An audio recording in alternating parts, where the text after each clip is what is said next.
box. You'll file it by mail or by courier, and you can find the mailing address for the appropriate lockbox on our website. After your forms have been received, USCIS will review them for completeness, including submission of the required fee. And if the request is complete, USCIS will then send you a receipt notice by mail. USCIS, the next step will be that USCIS will send you an appointment notice for you to visit one of our application support centers around the country. And the purpose of that visit will be for biometric collection services. Make sure you follow the directions in the notice, because if you fail to attend your biometric services appointment, it could delay your request, the processing of your request, or lead to the denial of your request. Each request for consideration deferred action, as I said, will be reviewed on a case-by-case basis, and USCIS, in its review of your case, may request further evidence from you or further information, or may request that you appear to USCIS field office for an interview. USCIS will notify you of its determination on your request in writing. If USCIS does defer action in your case, you'll receive a written notice to that effect, and you will also receive an employment authorization card in your name. Both the deferred action and the employment authorization are valid for a period of 2 years, subject to renewal.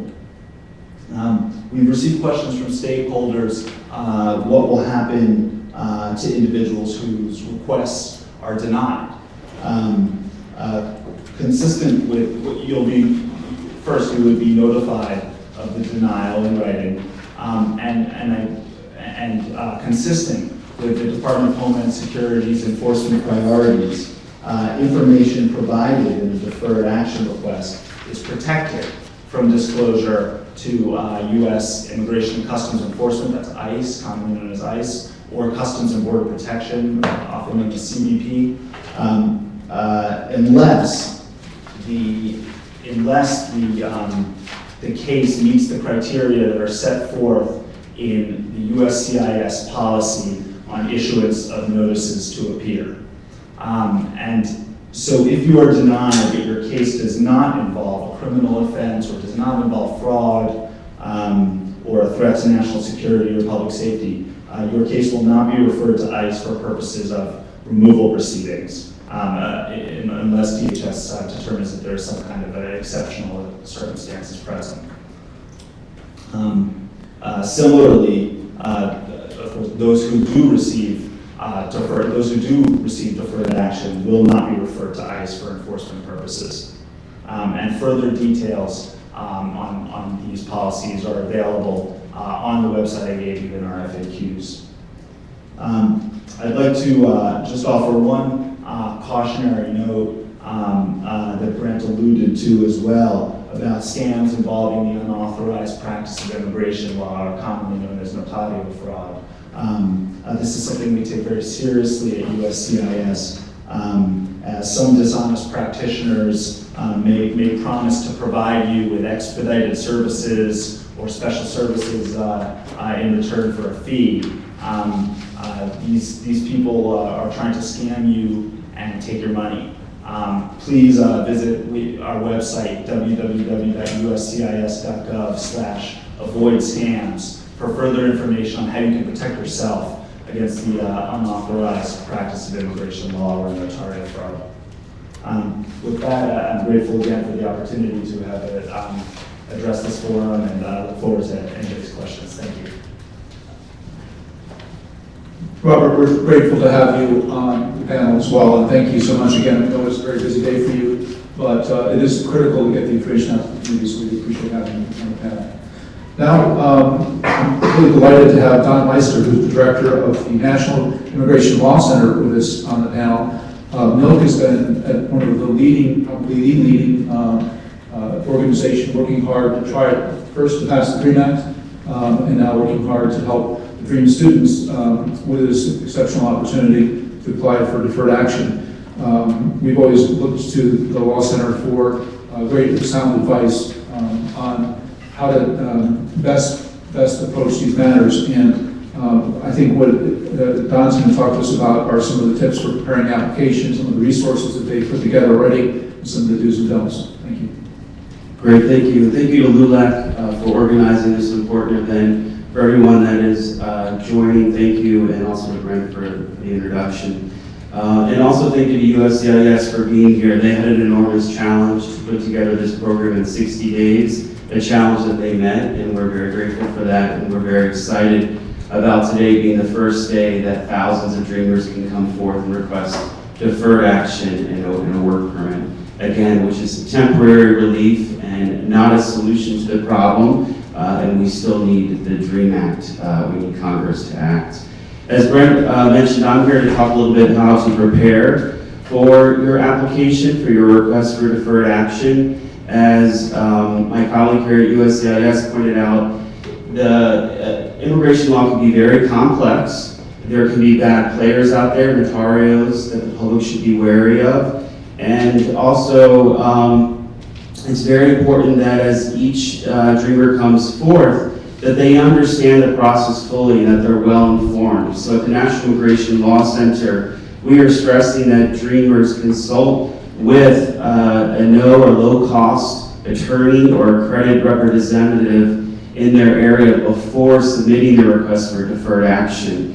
And we are proud to partner with our friends at United We Dream, and as part of the Own the Dream campaign. And at the website that just launched as part of the campaign, www.weownthedream.org, there's links there for legal services providers throughout the country. And I'm sure Julieta will speak more about the website in a second.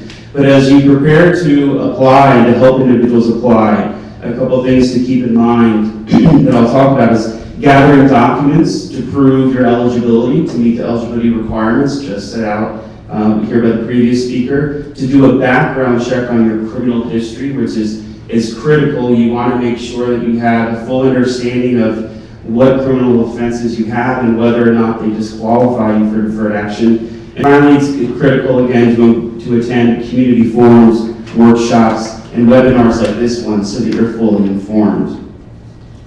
Now, to prove your identity and age and to meet that requirement for the deferred action process, you can do that through a variety of means. It could be a valid or expired passport, birth certificates, valid consular IDs or national IDs, previous photo IDs issued by the U.S. government, any school IDs with a photo, and any other official photo ID, for example, a veteran's ID or forms of ID from your home country. To prove your entry under the age of 16 to the United States, you should start collecting those documents now to prove that. And such documents include a valid or expired passport with entry stamps, school records, travel records, immunization records, hospital and medical records, religious records, financial records, and also lease agreements. You're also going to need to prove that you were here on June 15th, the day that Secretary Napolitano and President Obama announced this policy. To prove your presence on that day, you can use school records, immunization cards, hospital medical records, financial records, lease agreements, religious records, employment records, as well as utility bills. And then to prove continuous residence in the United States for the past 5 years, another one of the main requirements. Again, you can use many of the documents that I have just mentioned in the previous pages: school records, hospital records, lease agreements, etc.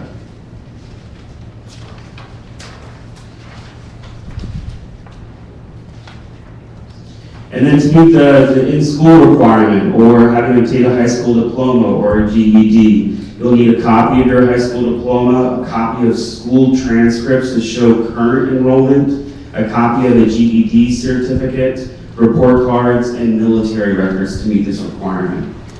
Again, the application includes questions about your criminal history, and that is why we are stressing very much so that those who are requesting deferred action first obtain a background check to get a check of your own criminal history. And you can do that by getting an FBI background check at fbi.gov.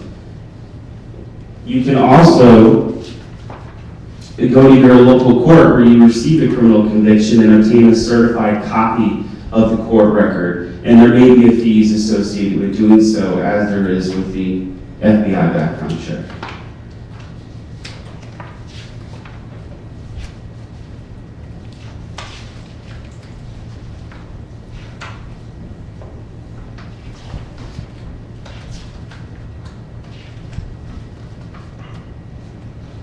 If you're granted deferred action, you will be eligible to apply for advanced parole. That's travel abroad for humanitarian, educational, employment reasons. But we are also stressing that if those that are granted deferred action pursue advanced parole, that they consult with an attorney before doing so, because there could be repercussions for when you return to the country. So it's when you return to the United States. So it's very important that you consult with an attorney before applying for advanced parole. And then we've already addressed the red flags for you. Beware of notarios and talk to an immigration attorney that's experienced. And finally, again, I would just encourage you to visit the Terrific Campaign website, www.weownthedream.org, as well as www.nilc.org, my organization, which has been constantly updating our own FAQ using a lot of the information provided by USCIS. And with that, I'll turn it back over to Brent. Thank you, Don, and thanks for providing such great resources for the community.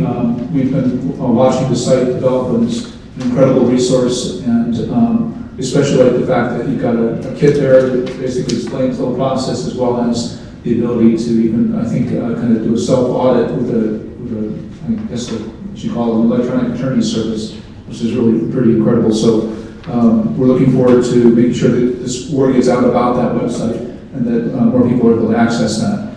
Fantastic. Well, now it's my great pleasure to introduce Julieta Garibay, who is a DREAM student herself, someone who is working with United We Dream, but also was part of the University Dream Initiative based out of Austin, Texas, and had done an exceptional job in pushing Congress to consider the DREAM Act over really a 10-year, maybe 10-year plus period.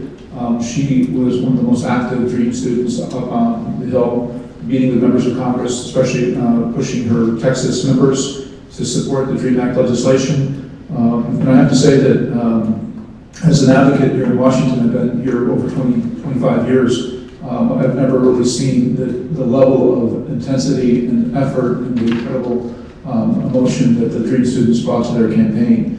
And so because of what they did, they were able to put us in the situation where we are today. Now, we don't have the DREAM Act passed, we're going to still push for that. But what we do have is, for the first time in probably about 20 years, as I mentioned, since the IRCA legislation, we have an opportunity for people to apply for deferred action to get work permits. And that's not just didn't happen by itself, but happened because of the great work of people like Julieta. So it's my pleasure to introduce her, and she's going to tell us a little bit about the Own the Dream campaign and also warn us about some of the things to watch out for.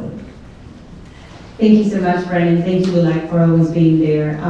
As a Texan, I've always known LULAC was there, and as well as NILC, and we're really excited that USCIS got our application done on time. We were very worried about it. But my name is Julieta Garibay. I'm an undocumented immigrant, 32 years old. I lived in the United States for almost 20 years, and I consider myself a Texan. Today is a great day for our entire community, mainly for our dreamers. Like Brent mentioned, we have been pushing for this for many years, under DREAM Act mainly, and then after the failure in 2010, we decided it was time to change gears and really reevaluate what we needed to do to make something or some type of relief happen for our dreamers. And so in June 15th, with President Obama and Secretary Napolitano made an announcement, it was a great victory for us. And now that, as we were holding the applications yesterday when they came out, it really showed that the power is with the people, with our dreamers as well. And so we're really excited. And I'm mainly here to talk about United We Dream and our campaign that we've launched. United We Dream is the first and largest undocumented immigrant youth organization in the nation. We have around 40 plus affiliates in almost 28 states. Many of our dreamers are, of course, undocumented, and many of our allies are there who have been supporting all the way for many years. And we started, of course, the campaign because we knew that many of our dreamers and their families didn't have the information available. And so we launched www.weownthe.dream.org. And it's basically a site where the dreamers can submit their information, and they kind of get evaluated, and they tell them, okay, here are the resources that are within your community, or we recommend that you go to an attorney, just to make sure that they're not just going at it with any type of advice. Also within the website, people can check it out to go connect with their local organizations. As I mentioned, we have affiliates in many states, and so we really want the community to connect with those dreamers.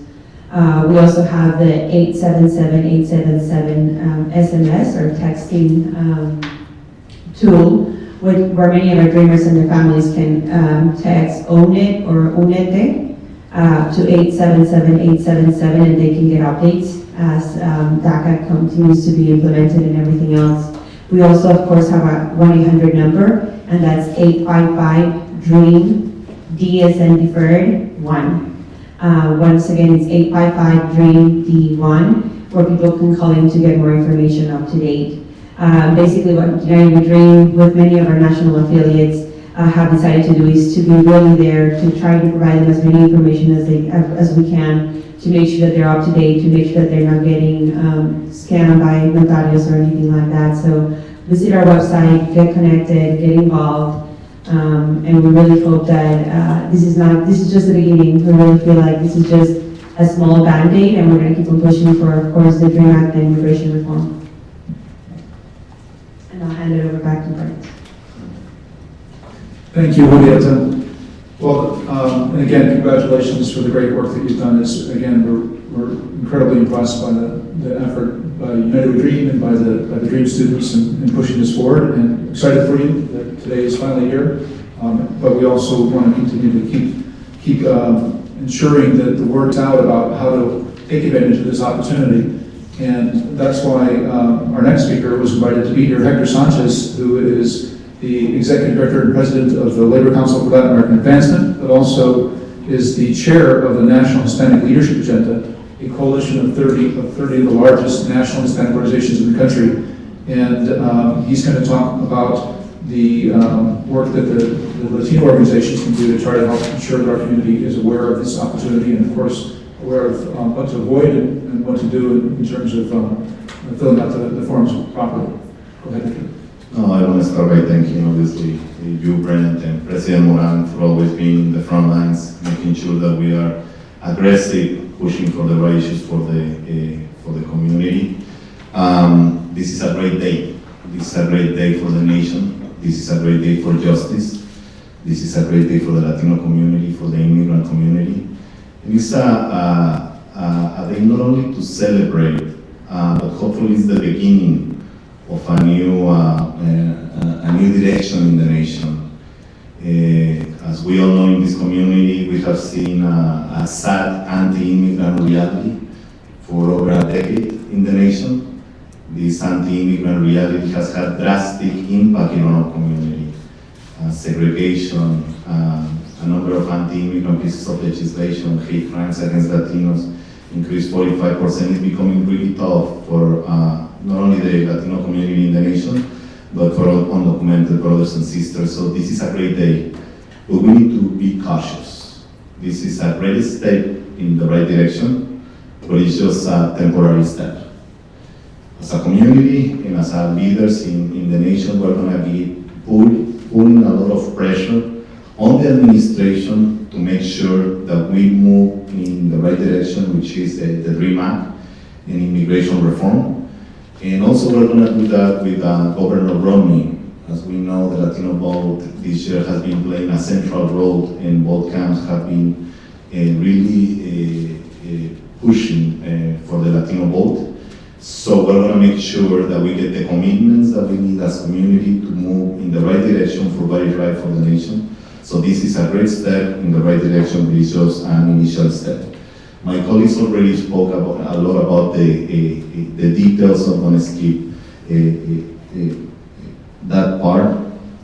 But as community, we've been having a lot of coordination and a lot of conversations with immigrant groups, with the 30 national Latino organizations that are part of MHLA. We've been having a strategic meetings with the leadership of the Dreamers, with Dreamers all over the nation. We believe that applying for deferred action is the right thing to do. We fought a lot for this issue. I know there is a lot of skepticism.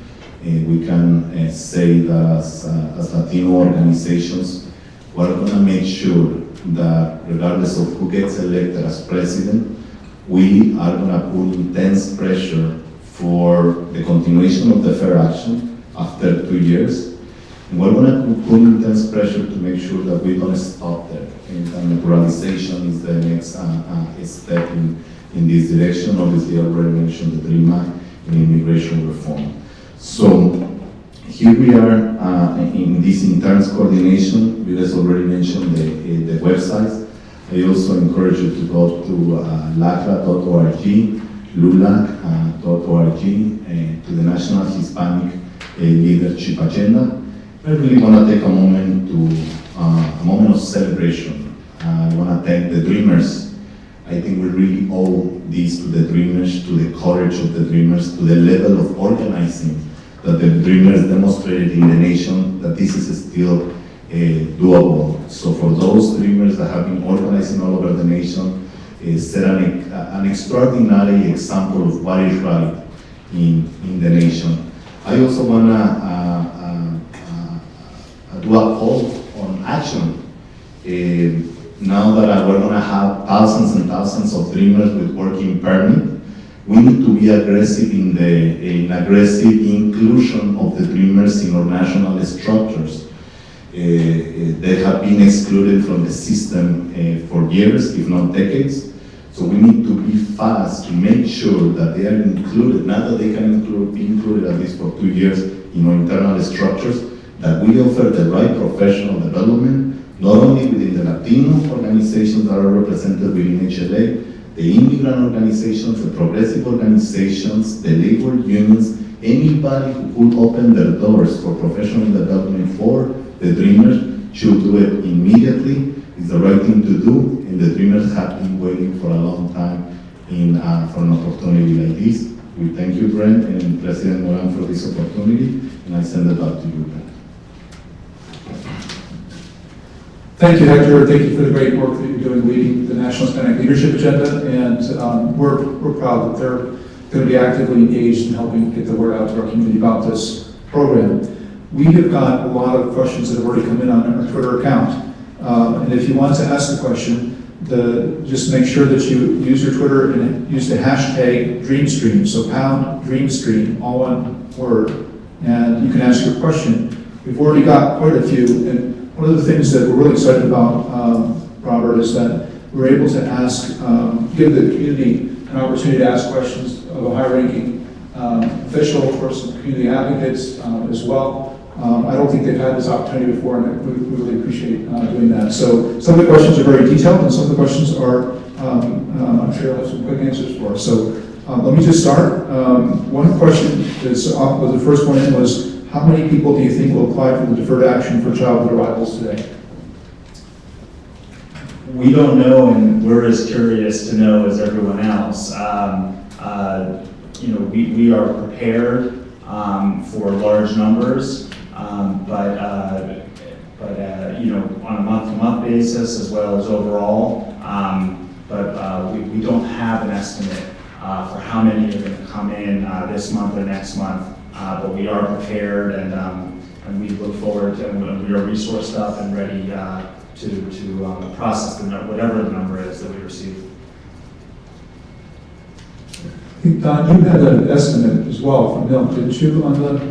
There's been a variety of estimates, anywhere from 900,000 to 1.3 million people being eligible for deferred actions. It's harder to tell how many people of those numbers will take advantage of this opportunity. We hope most of them will. But again, the numbers have been anywhere between 900,000 and 1.3 million. Thanks. I can tell you one thing that from the experience of 1986, there was an estimated 3 million people that were eligible to apply, and we were disappointed that less than 1 million did apply. I think that underscores, again, to Hector, the importance of getting the word out, because what turned out, there was only a 1-year application period. When that year was up, that was it, and a lot of people just didn't realize that they had that window of opportunity, and they missed it. So, or in some cases, they were turned away, and they shouldn't have been, but it's important to make sure we get the word out. If we really want to make sure as many students can benefit from the program as possible, we really have to do our jobs on that front. Okay, second question. This one has to do with the confidentiality of the application. And I know that, Robert, you went into this a bit, but people are very concerned that the information might get out to the enforcement authorities. And one of the questions had to do with if President Obama, is not elected, and it said that Romney is, and he changes his mind on this initiative, does that make that information accessible to the enforcement authorities? Thanks, Brent. I'm just not in a position to speak for what a Romney administration may or may not do with respect to this program or anything else in the immigration realm. What I can do is just state clearly what the Department of Homeland Security's enforcement priorities are currently, and what our plan is currently with respect to this program, and that is, as I said, that information submitted to this as part of to us at USCIS as part of this process is protected from referral to ICE or CBP for immigration enforcement purposes, unless the case involves factors or criteria that are already set forth in our notice to appear policy. Those include, for example, serious criminal issues, fraud issues, or national security issues and the like. But I don't know, and I can't speak to what a future administration might do in this field. If I could just comment on that quickly, Brent. Because that's a question that we're hearing from a lot of dreamers who's skeptical about coming forth because of the fear that a change in administration not only could lead to deferred action being pulled away from those that have it, but also with the information put forth in those requests being shared with enforcement authorities. So what we at the National Immigration Law Center are saying is that we are encouraging people to apply.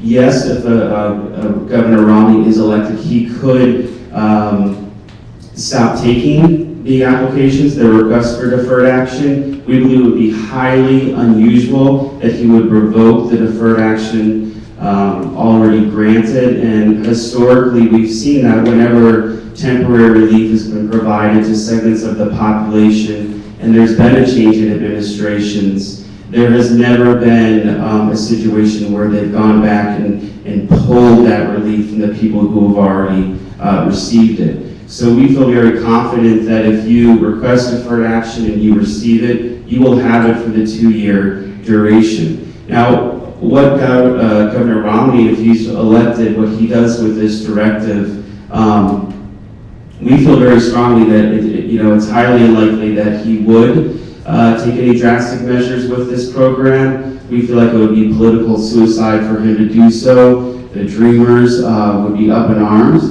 I'm sure, and would do everything in their power to prevent it, as well as the Latino community and other communities who are following this issue so closely. So again, we're urging people to come forth. Certainly there's a possibility of a Romney administration, but we feel comfortable saying that those who are granted deferred action before such a possibility might occur will have that for the 2-year duration. This is Julieta. I'm no longer eligible for deferred action, so I'm deportable. But so to all the dreamers who are eligible to apply for deferred action, I ask you to really take this challenge. This is your chance to fix your status, even though it won't be citizenship or residency. You'll be able to at least work, and you'll be able to at least not be deported. And so I really also want to challenge you to think, if we hadn't done anything as dreamers and we had stood on the sidelines and said, oh, well, we didn't get the Dream Act, that's it, we wouldn't have this right now. Deferred action, we wouldn't have it. And so if you don't take advantage of this, it would be your loss. And at the same time, like Don said, if they try to take deferred action away from us, we're going to fight back, because that's what we do. We fight back for something better for our families and our dreamers. Thank you. So the next question we have, I'm actually going to open up some questions to our studio audience as well, if we have any questions in the studio. We've got some of those on paper as well. But I do remind folks on the Twitter account is #PoundDreamStream. So let me go ahead then and continue on. So what happens to the recipient once the 2-year deferred action period is up?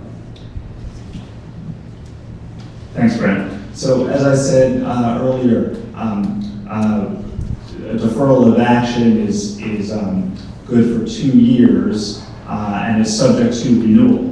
After 2 years, and same with the employment authorization, the renewal criteria will effectively match up with the existing guidelines that I spoke of that are guiding this program, such as the person's continuous residence in the United States, and that they are in school or have graduated high school, or been honorably discharged from the armed forces or the Coast Guard. I do want to emphasize that one of the guidelines is that the individual must have been under 31 years old as of June 15th of this year. Now, somebody who was, just to throw out an example, 30 when they request deferred action this year, if they're granted it, they'll be 32 in 2 years. That person would be eligible to renew as long as they meet the other guidelines that govern the program. And the request process, details are to be worked out, but will involve likely a new submission of a new request for deferred action filing fee. Thank you. You had mentioned, or I think early on in the process, there was the possibility of some judicial discretion or discretion by the agency to go ahead and award deferred action even for folks that perhaps didn't meet every single requirement. Is that still a possibility? For example, let's just take Julieta, for example. She's aged out. Is there a possibility for discretion by the department or perhaps by a judge to go ahead and grant deferred action anyway? Thanks for that question. Because this is an exercise of prosecutorial discretion, it's being done on a case-by-case basis, as I mentioned, evaluating the totality of the evidence and the circumstances presented to our agency in each case. We are, as we exercise that discretion, we're exercising it within the bounds of the guidelines that I did articulate, and so the public should expect that those guidelines, that the decisions that our agency renders in deferred action requests will come within those guidelines, even as each case is evaluated on a case-by-case basis to determine whether a favorable exercise of prosecutorial discretion is warranted. Thank you. And this is, I think, for the whole panel. For the advocates that are listening in and that are here in the audience, can you talk a little bit about the trainings that are taking place around the country on the application process? Are these bilingual, and how can they find out about those trainings? Correct. We actually had 2 trainings, Kentucky and Colorado, where we kind of split the nation and took our affiliates half and half. We provided trainings thanks to Clinic. They provided a whole training of how we would actually hold the day of implementation and how we would help the dreamers actually apply. We're holding these trainings to make sure that the dreamers are able to help in filling out the application, but of course we're working closely with AILA, Clinic, and different attorneys to make sure that we're actually providing the right information. At each of our events that we're going to have with our affiliates, and attorneys are going to be on site. To find out about the events, go once again to www.weownthedream.org, and you will find the event that's happening close to you. But once again, it's basically, we would help the dreamer apply for deferred action. Attorneys would be on site. The events that are going to be held by United We Dream are going to be either free or low cost. Two of our main dates is going to be August the 25th, which is coming up, and then September the 22nd. But visit our website, check out if there is an affiliate near you, and if not, we'll try to start figuring out how do we get you involved and get maybe a United We Dream chapter started in your community. Thank you. I'm going to address this question to Hector. Hector, how can we as a community address the issue of fear that is preventing individuals from who are qualified, but they're afraid to apply? How can we address that issue with them and encourage them to go ahead and apply? I had the fortune of being very close to the Dreamer movement. I had the fortune of having a number of conversations, very personal conversations with the Dreamers. I honestly believe, based on all those conversations, that this is a unique opportunity. Could it be worse? It can always be worse, especially with what we have seen, this anti-immigrant extremism in the last decade. But I honestly believe that this is a step in the right direction in the level of coordination that we have in the nation with all these groups, the Latino groups, all the Dreamers, the exemplary Dreamers, the immigrant groups, and hopefully an aggressive administration that is going to do much more on immigration in next term. We're hoping to move in a direction. I really strongly will encourage the Dreamers to take advantage of this opportunity. And we're going to do anything that is in our hands as advocates to make sure not only that this is renewed after 2 years, but that we have better policies on immigration.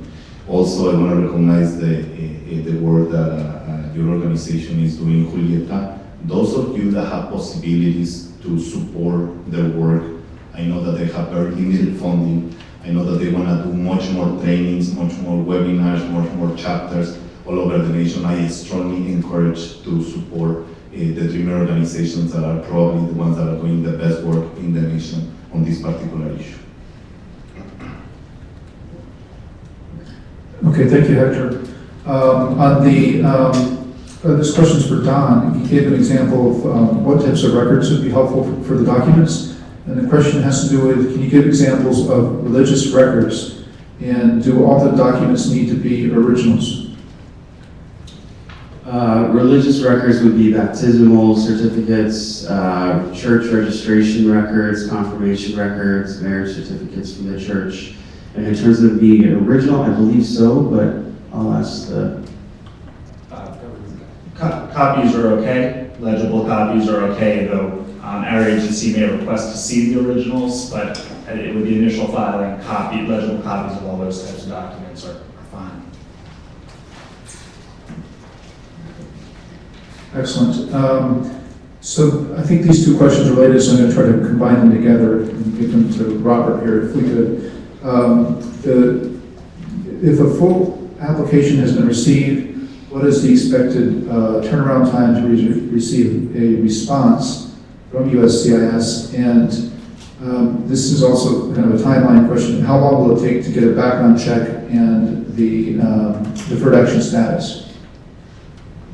When you say response, do you mean the receipt notice, or do you mean a final decision?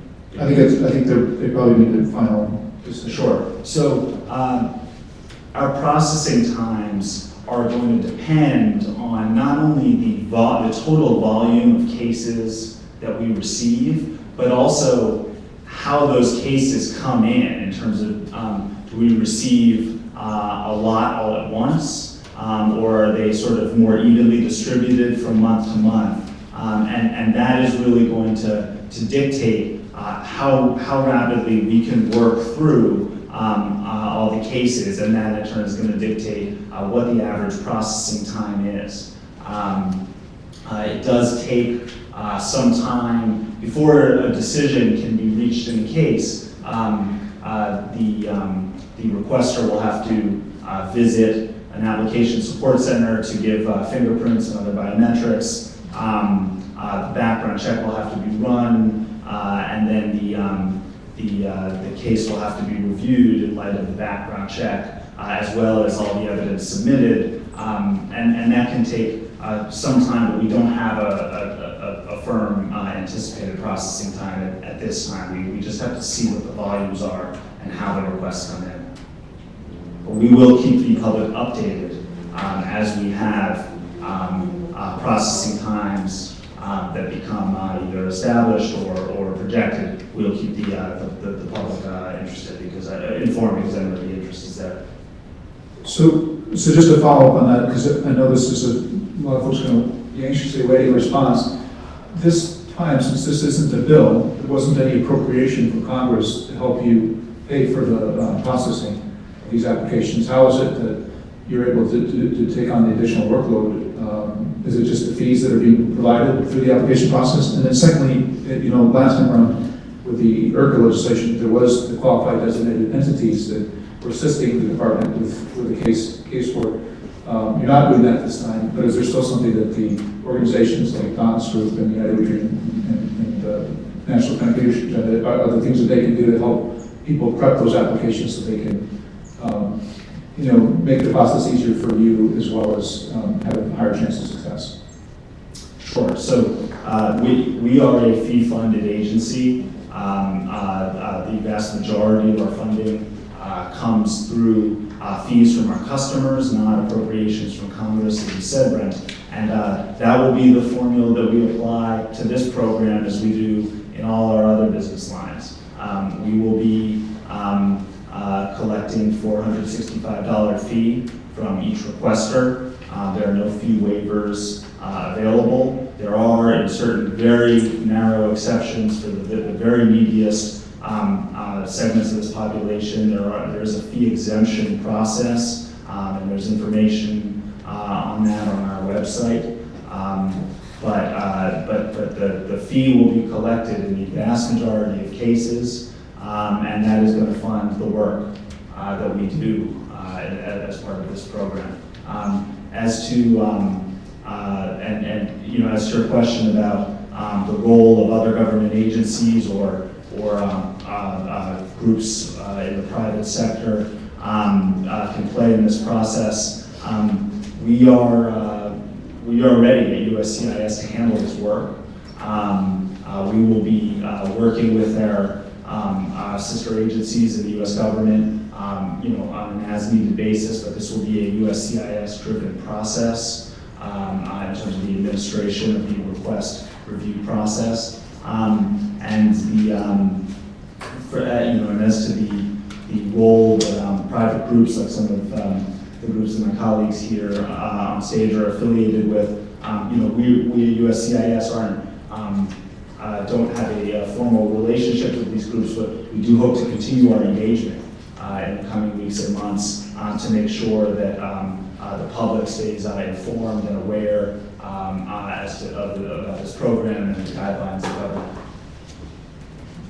And just very quickly, you mentioned the differences with IRCA. One thing we're doing this time around is, as part of the Own the Dream, the campaign, NILC, Clinic, ALA, other legal representation organizations are working together to make sure we collaborate and coordinate as much as possible across the country so that as many dreamers as possible have access to no or low-cost legal services.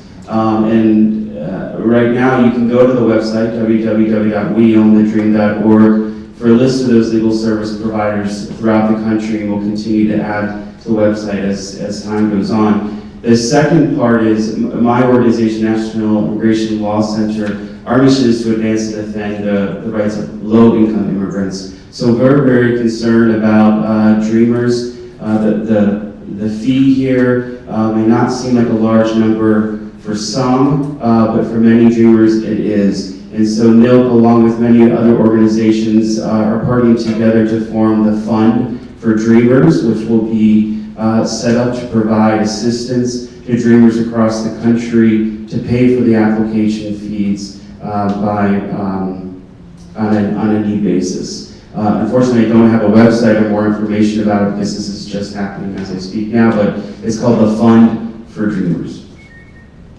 So Don, that's, that fund is a better strategy than trying to apply for the fee waiver, you think? That, I guess that's only available in extreme circumstances?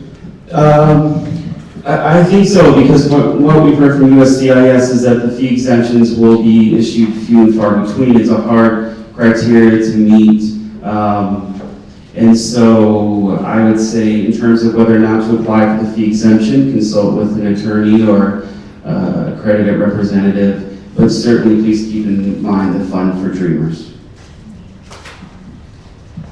That's an excellent lead into a question that's coming up, is whether you recommend consulting with an attorney, or is it possible to go to these workshops and or even go online and fill out the application without the aid of legal, an actual attorney?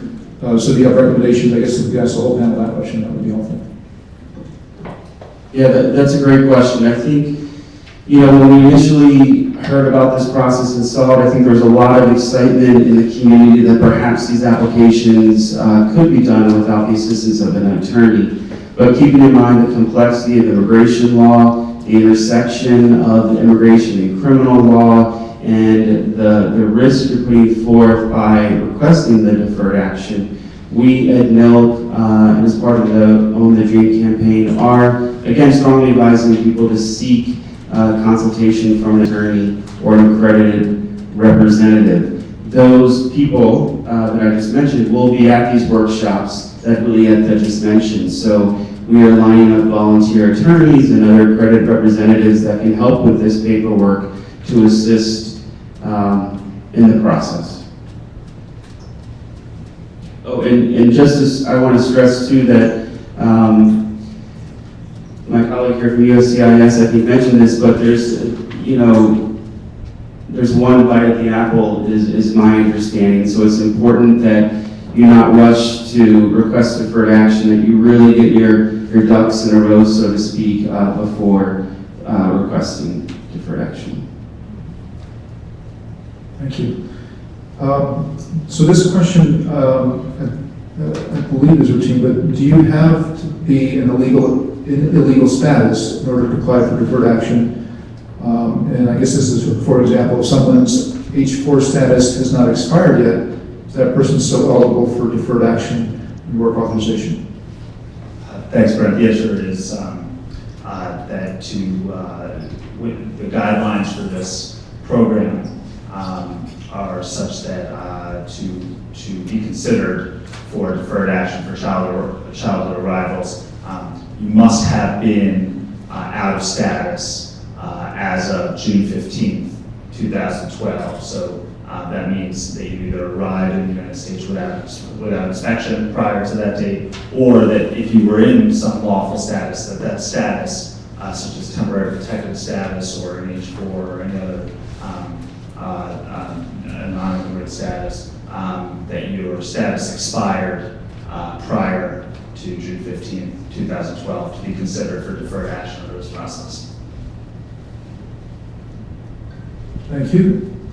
Next question is having to do with special needs to children. So children with special needs who are eligible because of age, arrivals, schooling. Is there any special application process for them for deferred action, or is it the same standard process?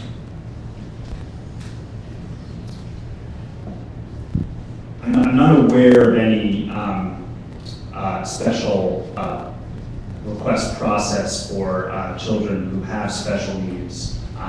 Certainly, but if one were in some kind of educational program or regimen that was tailored to the special needs, I'm sure that would be considered with the request. Absolutely. Another question is, can students enrolled in English as a second language programs apply for the deferred action? So the question essentially is, for the currently in school guideline, does enrollment in an English as an ESL class qualify as being in school, and the answer is that it can. It can if the participation, the enrollment in the ESL course in a particular individual's case is designed to lead to placement in post-secondary education or job training or employment, and that would have to be documented through evidence that the person was in that ESL class for one of those purposes. There's rather detailed guidance on the education guidelines that I commend to everyone to review. And again, that's available at our website, www.uscis.gov/childhood arrivals, that discusses not only those individuals who may be in high school or junior high school or middle school, but also those in alternative tracks of education, like for example, vocational schools, English as a second language, and the like, and notes the types of evidence that can be submitted in support of requests that are based on enrollment in those kinds of educational programs, and when they may lead to a favorable grant to deferred action. Okay, we're getting close to the end of our program. I've got quite a few more questions. So one question I have of the panel is, would you be amenable to answering some additional questions that we get on the Twitter feed after the show is over, so we can respond back? If our staff can't don't know the answers, perhaps we could answer some of those questions so we could respond back to the people asking questions. Would that be okay? Happy to. Okay, perfect. So the last two questions. The first one is, you listed the criteria for applying to begin with. But we also know from 1986 that there was a lot of judgment on behalf of the individual caseworker deciding whether or not to accept an application or not. So what are some of the reasons that one of your employees might decide, if on the face it meets the criteria, what are some of the reasons why deferred action may be denied? Or perhaps if they're applying for renewal, why it might be denied 2 years on the renewal? Are there some things that aren't, the immediate requirement type questions that a lot of times it seemed like in past when those were denied, it was based on whether or not the agent believed the application, believed all the content in there was accurate. So I'm not sure, was there maybe you could help me understand a little bit the type of scenario that you're thinking about, Brent, because I'm not sure. Well, Don suggested getting your paperwork together and submitting that, and in the past, that was done as well, but then I came back, no, we didn't really, the paperwork wasn't enough, or something like that. So are there certain things to be, I guess the question is how much documentation do you need to prove continuous status all the way, for the past 6 years? What is going to pass the test by your folks? Sure, and I can understand the thirst out there for guidance as to how much evidence is enough evidence, what type of evidence is exactly the right type of evidence that will satisfy this guideline or that guideline. It's difficult to give a formula that solves those questions because people are going to submit different kinds of evidence that will stand for different things. What I can say is that we evaluate cases by the preponderance of the evidence standard, which means that the burden is on the requester to show that what he or she claims is more likely so than not. And it is the requester's choice what evidence to provide that will establish those claims. And so that's beyond that, it's difficult to say exactly how much is enough or what kind of evidence is exactly the right evidence for a specific case. But I would certainly point you to the guidelines that we've issued in our frequently asked questions. That there's a table, a very helpful table that lays out each of the guidelines, like continuous residence in the United States and date of birth and whether you were in school or in military or Coast Guard service. And then right next to it lists what types of evidence might be useful for showing that each of those guidelines applies in your case. And so in the first instance, I would look to that as a guide that can help assemble the right kind of package, evidentiary package. So would you say the more the better, or the more high quality documentation the better? I don't think there's a one-size-fits-all question. It's a difficult question to answer. It should be enough that it establishes whatever the guideline is. And then the last question, I believe this for both pending applications is perhaps even for folks who already have deferred action, but for people who apply for deferred action and happen to be stopped by police or immigration for something other than a felony or crime, what happens then? So let's take the first example where they've applied but they haven't heard back yet. And then the second example would be they got it, so they're in deferred action now, but they get stopped anyway.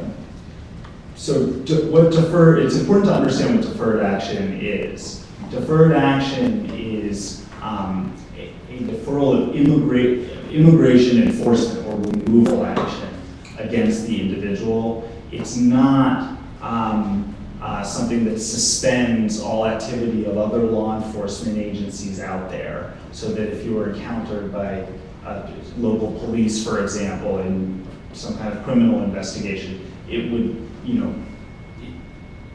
there's no guidance that USCIS can provide as to how a pending request for deferred action or a receipt of deferred action might impact that kind of encounter.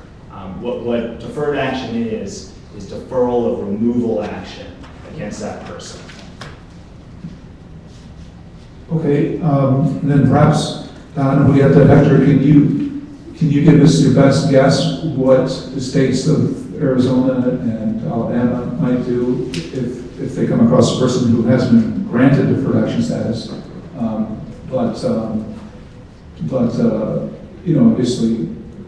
obviously it is what it is. It isn't a final status.